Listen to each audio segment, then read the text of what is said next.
Pertama-tama saya ucapkan terima kasih kepada Dr. Indra sebagai moderator pada pagi hari ini. Kemudian yang terhormat semua peserta dari acara kursus komprehensif COVID-19 FKRC yang bekerjasama dengan IDI. Kemudian kepada semua panitia yang telah bekerja keras ya agar semua dari rangkaian 1 sampai hari ini yang terakhir itu dapat berlangsung dengan baik. Baiklah, saya ke bagian topik ini karena saya di pengabdian, yaitu bagaimana pengabdian kepada masyarakat di era COVID-19. Mungkin saya ceritanya nanti untuk mahasiswa melihat saja dulu ya, karena kita di RC khususnya itu mahasiswanya tidak melaksanakan pengabdian yang sendiri terstruktur, tapi ikut dalam bagian kelompok-kelompok dosen, terutama yang koas ya, itu nanti biasanya ikut di PH, itu selalu membantu pengabdian yang besar proyeknya ya, yang menengah itu maka di sana. Baiklah, saya mulai. Baiklah, kita mulai.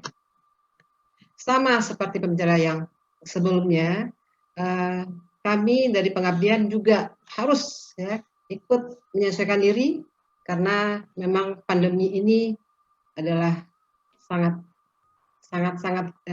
ini ya berbahaya sekali untuk kita. Maka semua juga untuk pengabdian juga kita berusaha ya mencoba untuk melakukannya dari rumah. Jadi tetap work from home. Apa yang berubah yang kita kerjakan pada pengabdian itu pola pelaksanaan yang berubah. Di mana PKM yang sebelumnya, pengabdian masyarakat yang sebelumnya itu adalah kita berinteraksi langsung dengan masyarakat. Kita memberikan ilmu kita langsung ke masyarakat. Kita memberikan edukasi langsung kepada masyarakat. Kita melakukan pelatihan ke kader-kader itu secara langsung. Sekarang itu tidak bisa kita lakukan. Ya. Maka ini juga baru sekali ya. Kemarin baru 2 minggu ini peraturannya yang keluar dari Dikti khusus untuk pendidikan, tapi kita semuanya ini ke sana ke peraturan Dikti yang di belakangnya ada. Dan kemudian kita diusulkan untuk mengerjakan semua pengabdian kepada masyarakat itu secara daring atau online. Jadi semuanya ya, karena kita mau pandemi yang besar sekali ini, maka kita harus dapat melaksanakannya, tetap melaksanakan pengabdian, tapi secara daring. Surat edaran dari Mas Menteri kita, ya, nomor 36962 MPK dan seterusnya itu pada tanggal 17 Maret, ini adalah khusus untuk pembelajaran secara daring. Tapi untuk tri dan perguruan tinggi yang lain, itu keluar pengumumannya setelah 2 minggu setelah itu, sebulan setelah itu, yang khusus untuk pengabdian baru keluarnya itu sekitar pertengahan Juni yang lalu. Jadi ini masih hangat-hangat banget nih ya, di tengah kebingungan kita sebagai dosen ya, bagaimana kita bisa melaksanakan pengabdian, ya sekarang sudah keluar peraturannya. Jadi saya mengacunya ke sana semua. Jadi semua kegiatan pengabdian itu bisa kita laksanakan, tapi yang secara daring. Ya, apa rambu-rambunya? Rambu-rambunya itu adalah standar pengabdian kepada masyarakat yang tercantum dalam Permendikbud nomor 3 tahun 2020, ini baru banget ya, tentang standar nasional pendidikan tinggi. Jadi kita ngacu ke sana semua ya. Standar nasional ini ada 28 ya. 8 adalah untuk pendidikan, 8 lagi untuk penelitian, dan 8 lagi untuk pengabdian. Jadi kita punya standar masing-masing. Jadi tadi penelitian juga harus ikut standar-standar ini. Ya, itu rambu-rambunya. Kalau enggak kita nggak pakai rambu-rambu nanti lepas. Ya, aturannya harus jalan sehingga nanti penelitian kita atau pengabdian kita itu dapat diterima dengan baik. Kemudian standar pengabdian itu sendiri apa? Itu adalah sistem pengabdian kepada masyarakat pada perguruan tinggi yang berlaku di seluruh wilayah hukum negara kita ini, itu disebut dengan standar tersebut. Jadi setiap perguruan tinggi diharapkan dapat mengelola kegiatan pengabdian kepada masyarakat yang 8 standar itu. Apa yang 8 standar itu? Mungkin kalau teman-teman sudah ya udah tahu semua, ini tetap aja dia COVID, nggak COVID ya, ini tetap jalan. Tapi nanti COVID kena daring, nanti ada tambahannya di bawah. Yang pertama sekali adalah standar hasil ya. Itu merupakan standar pengabdian kepada masyarakat yang menerapkan, mengamalkan ya, membudayakan ilmu pengetahuan dan teknologi tepat guna. Untuk apa? Untuk mencerdaskan kehidupan bangsa kita ini. Itu tujuannya. Untuk yang standar hasil. Kemudian ada lagi standar isi, ya. Itu merupakan kedalaman dari pengabdian kita itu sendiri. Ya, kita memilih apa, seberapa kedalamannya, itu isinya. Kemudian standar proses, ini banyak ya, dari mulai perencanaan proposal, pelaksanaan di lapangan, kemudian pelaporan kegiatan, next lagi tanggung jawab, itu semua masuk standar proses. Jadi yang 3 ini nih komplit ini. Nanti banyak mengacu ke yang 3 ini. Berikutnya, ada lagi standar penilaian. Jadi setiap PKM kita itu harus sesuai dengan standar penilaian ini. Mana mengacunya penilaian ini? Dari yang tadi lagi, standar proses tadi, ya. Yang proses tadi ada 3 lagi ke atasnya, jadi semuanya saling berkait. Jadi 8 standar itu harus kita penuhi. Next lagi standar pelaksana, ini kita sendiri yang melaksanakan. Jadi sekarang kita COVID, kita harus sebagai pelaksana harus jaga diri kita. Jadi kita tetap di aturan main yang ada, walaupun keadaannya bagaimanapun. Kemudian yang berikutnya standar sarana prasarana, ini tergantung di mana kita, universitas kita, perguruan tinggi kita, ya. Kalau kita IRC, alhamdulillah ini sarana prasarananya baik sekali.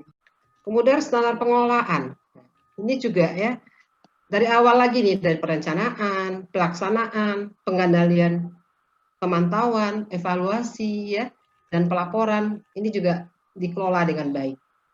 Next, yang terakhir, yang ke-8 itu dana.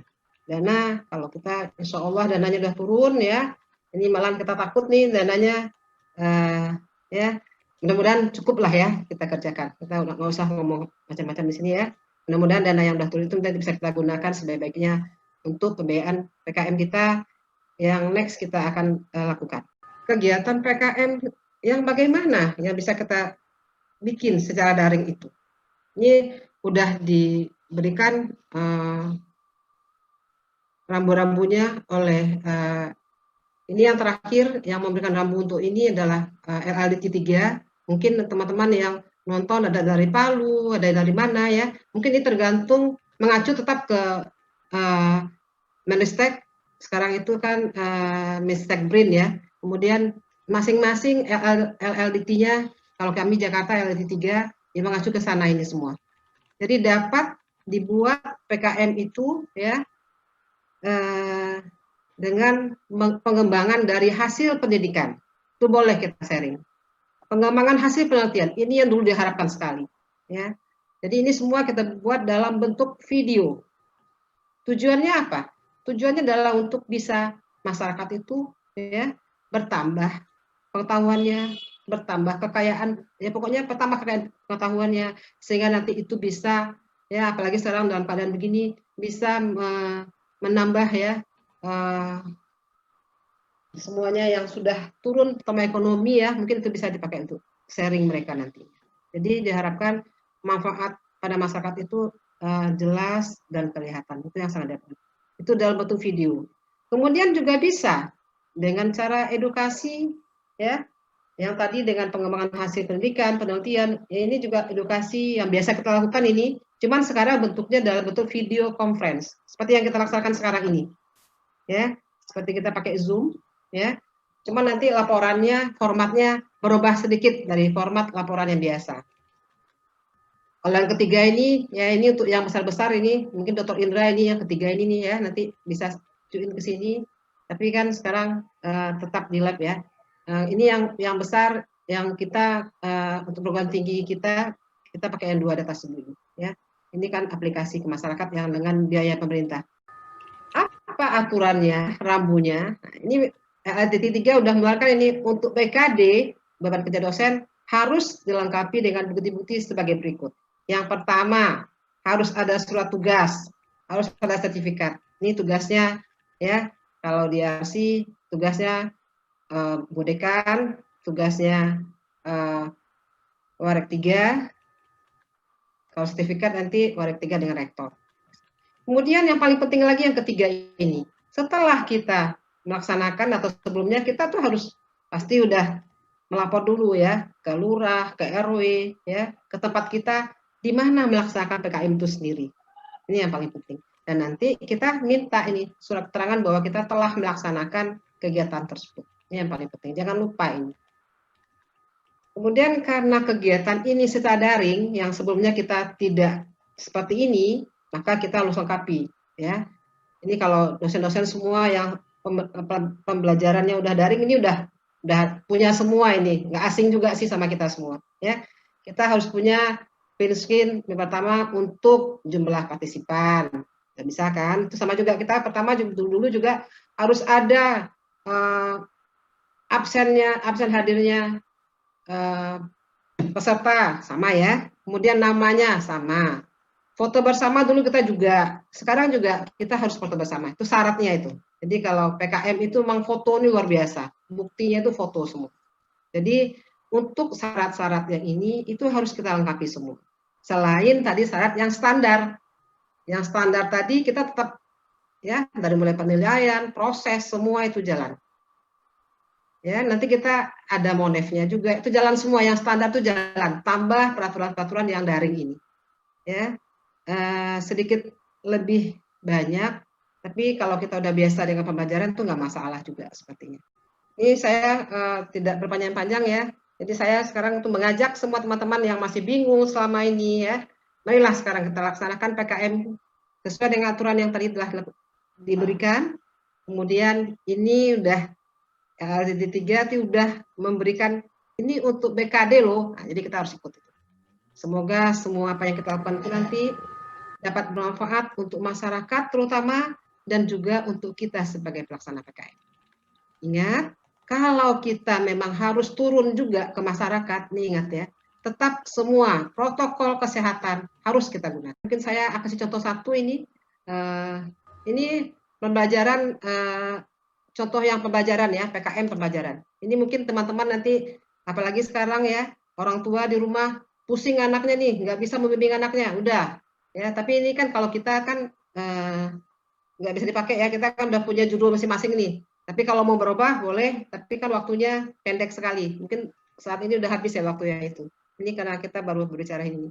Coba saya coba ya, ini cuma semuanya tapi daring itu aja. Banyak banget contohnya di YouTube, silakan Bapak Ibu lihat contohnya. Ya, itu sedikit gambaran ya. Jadi kita juga bisa melaksanakan PKM seperti itu. Mungkin teman-teman yang dari bagian saya itu ya akan bisa berperan nanti membantu pasti SMP ya SD itu pasti bermasalah sekali. Baiklah, itu yang saya dapat sampaikan. Wassalamualaikum warahmatullahi wabarakatuh.